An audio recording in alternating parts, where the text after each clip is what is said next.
Don't stop chasing your dreams because dreams do come true. अपने सपनों का पीछा करना बंद मत करिए क्योंकि सपने सच होते हैं। दोस्तों ये लाइन से दुनिया के सबसे महानतम बल्लेबाज सचिन तेंदुलकर की। दोस्तों भारत में क्रिकेट को चाहने वाले अनगिनत लोग हैं और यहाँ क्रिकेट को सिर्फ एक खेल की तरह नहीं बल्कि एक धर्म की तरह माना जाता है और इस धर्म का भगवान सचिन तेंदुलकर को माना जाता है।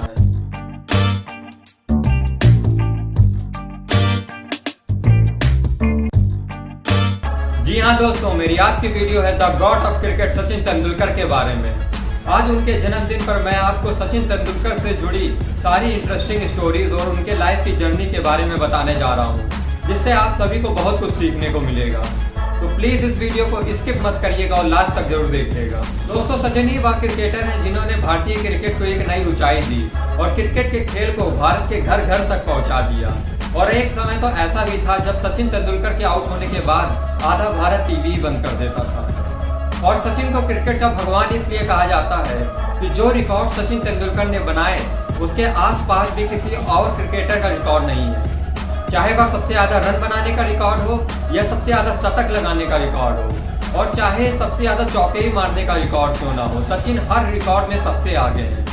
एक बार तो एक ऑस्ट्रेलियाई प्रशंसक ने कहा कि अपराध तब करो जब सचिन बैटिंग कर रहे हो, क्योंकि उस टाइम भगवान भी उनकी बैटिंग देखने में व्यस्त होते हैं। और पूर्व अमेरिकी प्रेसिडेंट बराक ओबामा ने एक बार कहा था कि मैं क्रिकेट के बारे में ज़्यादा नहीं जानता हूँ, पर फिर भी मैं सचिन को बैटिंग करते हुए देखने के लिए क्रिकेट देखता हूँ। इसलिए नहीं क्योंकि मुझे उसका खेल पसंद है, बल्कि इसलिए क्योंकि मैं जानना चाहता हूँ कि जब वह बैटिंग करता है तो मेरे देश का प्रोडक्शन 5% कम कैसे हो जाता है। और बॉलीवुड के महानायक अमिताभ बच्चन जी कहते हैं कि वह अपने आप को बहुत ही सौभाग्यशाली समझते हैं क्योंकि वह उस देश के रहने वाले हैं जिस देश से सचिन तेंदुलकर आते हैं। मैं केवल इतना कहना चाहता हूं कि मैं अपने आप को बहुत गर्वान्वित महसूस करता हूं कि मैं उस देश का वासी हूं जिस देश से सचिन तेंदुलकर आते हैं। तो दोस्तों सचिन की जर्नी को शुरुआत से स्टार्ट करते हैं। सचिन रमेश तेंदुलकर का जन्म 24 अप्रैल सन 1973 में राजापुर में हुआ। इनके पिता रमेश तेंदुलकर एक लेखक और प्रोफेसर थे और मां रजनी तेंदुलकर थी। यह बात बहुत कम लोग जानते होंगे कि सचिन तेंदुलकर अपने पिता की दूसरी पत्नी के पुत्र हैं और सचिन तेंदुलकर का नाम उनके पिता ने अपने प्रिय संगीतकार सचिन देव बर्मन के नाम पर रखा था। वैसे तो सचिन को क्रिकेट का शौक बचपन से ही था, पर वह छोटे में बहुत ही शरारती लड़कों में गिने जाते थे। हर रोज उनकी शिकायतें घर आया करती थी और अक्सर ही उनका स्कूल के बच्चों के साथ झगड़ा भी हुआ करता था। तो सचिन की शरारतों को दूर करने के लिए सचिन के बड़े भाई अजीत ने सन 1984 में उन्हें क्रिकेट अकेडमी ज्वाइन कराने का सोचा और फिर वह सचिन को रमाकांत आचरेकर के पास ले गए। रमाकांत आचरेकर उस समय के प्रसिद्ध कोचों में गिने जाते थे। रमाकांत जी ने सचिन को सबसे पहले स्कूल चेंज करके दारदा के शारदा विद्या मंदिर में एडमिशन लेने को कहा, क्योंकि यहाँ पर क्रिकेट की टीम भी अच्छी थी और क्रिकेट का माहौल भी अच्छा था। उसके बाद सचिन ने स्कूल चेंज करके रमाकांत जी के अंडर में स्कूल के पहले और स्कूल के बाद में 2 टाइम ट्रेनिंग लेना शुरू कर दिया। फिर एक दिन सचिन के कोच रमाकांत जी ने सचिन को एक मैच खेलने के लिए कहा, पर सचिन अपनी स्कूल टीम को चेयर करने के लिए चले गए और मैच खेलने के लिए नहीं गए। सचिन जब अपनी स्कूल टीम को चेयर करने के लिए गए तो वहाँ पर उनके कोच भी मौजूद थे। उन्होंने सचिन को बुलाया और यह जानते हुए भी कि सचिन ने मैच मिस कर दिया है, पर उनसे पूछा कि कैसा रहा तुम्हारा आज का मैच। तो सचिन बोले, सर मैंने सोचा कि आज मैच स्किप करके अपनी स्कूल टीम को चेयर कर लूँ। तब यह सुनते ही आचरेकर सर ने सचिन को एक जोरदार थप्पड़ मारा और बोला कि तुम्हें औरों को चेयर नहीं करना है, तुम ऐसा खेलो कि लोग तुम्हें चेयर करें।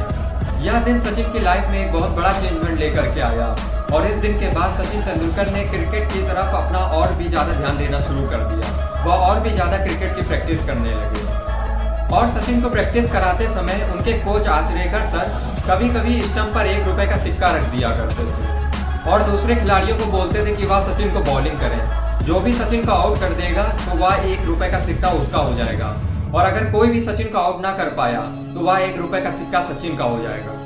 और ऐसे ही करके सचिन ने 13 बार वह सिक्के जीते, जिन्हें वह अपने करियर का सबसे बड़ा इनाम मानते। सचिन की मेहनत और प्रैक्टिस के दम पर उनका खेल बहुत ही जल्दी निखर गया। उन्होंने स्कूल टीम में खेलने के साथ साथ बम्बई के कई प्रमुख क्लबों से भी खेलना शुरू कर दिया। स्टार्टिंग में सचिन को तेज गेंदबाजी कराने का बहुत शौक था, और इसीलिए वह तेज गेंदबाजी सीखने के लिए मद्रास के NRF पेस फाउंडेशन गए, जहां ऑस्ट्रेलिया के तेज गेंदबाज डेविस लिली ट्रेनिंग दिया करते थे। लेकिन उन्होंने भी सचिन को बैटिंग ही सीखने का सुझाव दिया, क्योंकि सचिन बैटिंग में लगातार अच्छा परफॉर्मेंस कर रहे थे। और फिर सचिन ने भी उनकी बात मानी और अपनी बैटिंग की तरफ ज़्यादा ध्यान देने लगे। फिर कुछ समय बाद 14 नवंबर सन 1987 में सचिन को रणजी ट्रॉफी के लिए उनकी घरेलू टीम बम्बई की तरफ से चुना गया, पर इस सीरीज में उन्हें किसी भी मैच में प्लेइंग 11 में शामिल होने का मौका नहीं मिला। उनका इस्तेमाल केवल रिप्लेसमेंट फील्डर के तौर पर ही किया गया। फिर एक साल बाद रणजी में ही 11 दिसंबर 1988 में 15 साल की उम्र में सचिन का डेब्यू बम्बई के लिए खेलते हुए हुआ। यह मैच गुजरात के खिलाफ था और इस मैच में उन्होंने नाबाद शतक बनाया और फर्स्ट क्लास मैच में अपने पहले ही मैच में शतक बनाने वाले वह सबसे युवा खिलाड़ी बने। और सचिन अपने रणजी ट्रॉफी, दिलीप ट्रॉफी और ईरानी कप, इन तीनों ही सीरीज में पहले मैच में शतक जड़ने वाले एकमात्र खिलाड़ी हैं। उनका यह रिकॉर्ड आज तक कोई भी नहीं तोड़ पाया है। फिर 16 साल की उम्र में उनका सिलेक्शन इंडियन क्रिकेट टीम में किया गया और नवंबर 1989 में 16 साल की उम्र में कराची में पाकिस्तान के खिलाफ सचिन ने अपना डेब्यू मैच खेला, जिसमें सचिन 15 रन बना करके आउट हो गए। और इसी सीरीज के चौथे मैच में जब भारत 300 रन के टारगेट को चेस कर रहा था, उस समय भारत के 22 रन पे 5 विकेट हो गए।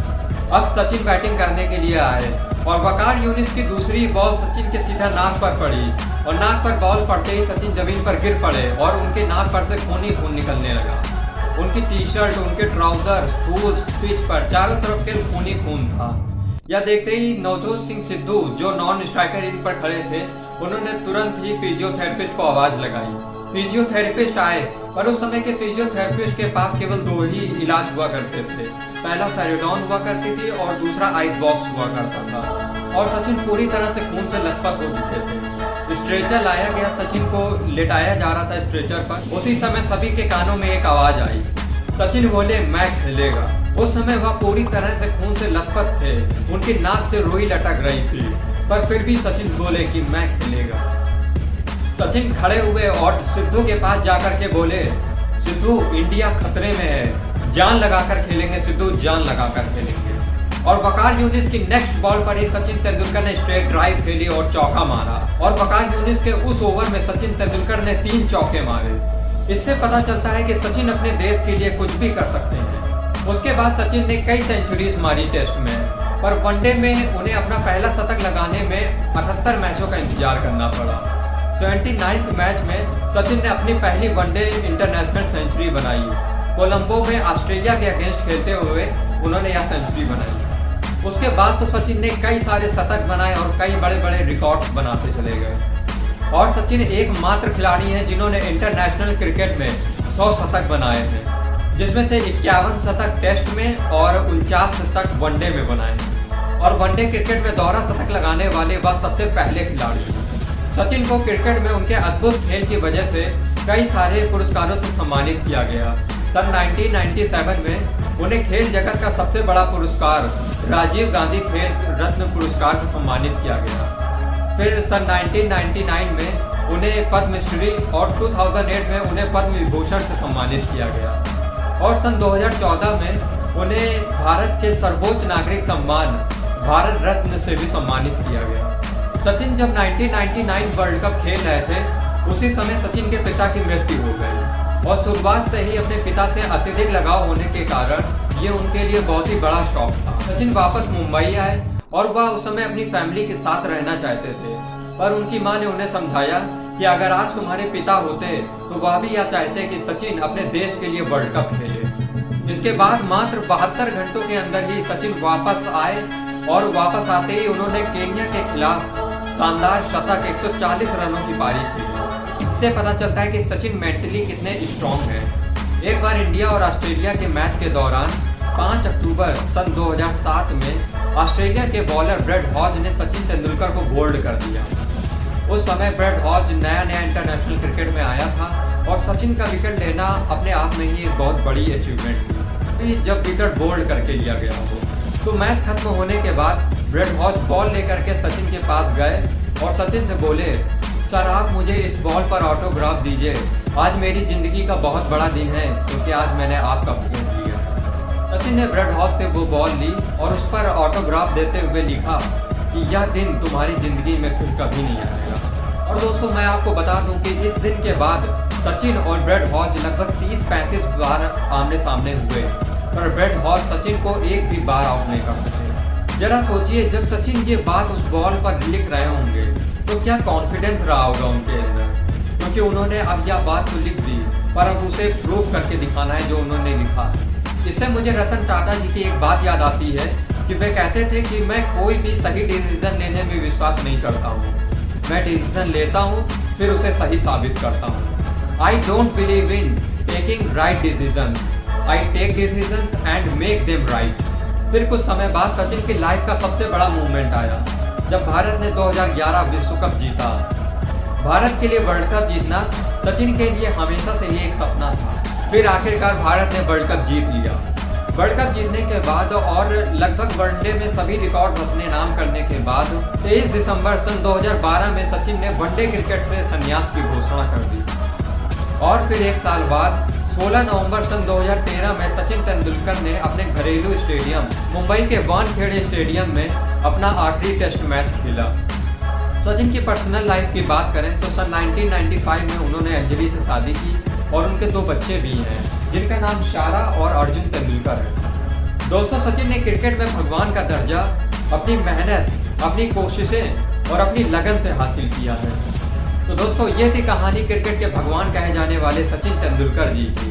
आशा करता हूँ आप सभी ने भी सचिन तेंदुलकर की लाइफ से बहुत कुछ सीखा होगा। तो कमेंट बॉक्स में मुझे कमेंट करके बताइएगा कि आपने सचिन तेंदुलकर की लाइफ से क्या सीखा। और दोस्तों, इस वीडियो को ज़्यादा से ज़्यादा लोगों तक शेयर करिएगा ताकि ज़्यादा से ज़्यादा लोग सचिन की इस वीडियो को देखें और सचिन की लाइफ से प्रेरणा ले सकें। और हर बार आकर के मेरी वीडियो को लगातार देखने के लिए बहुत बहुत धन्यवाद दोस्तों।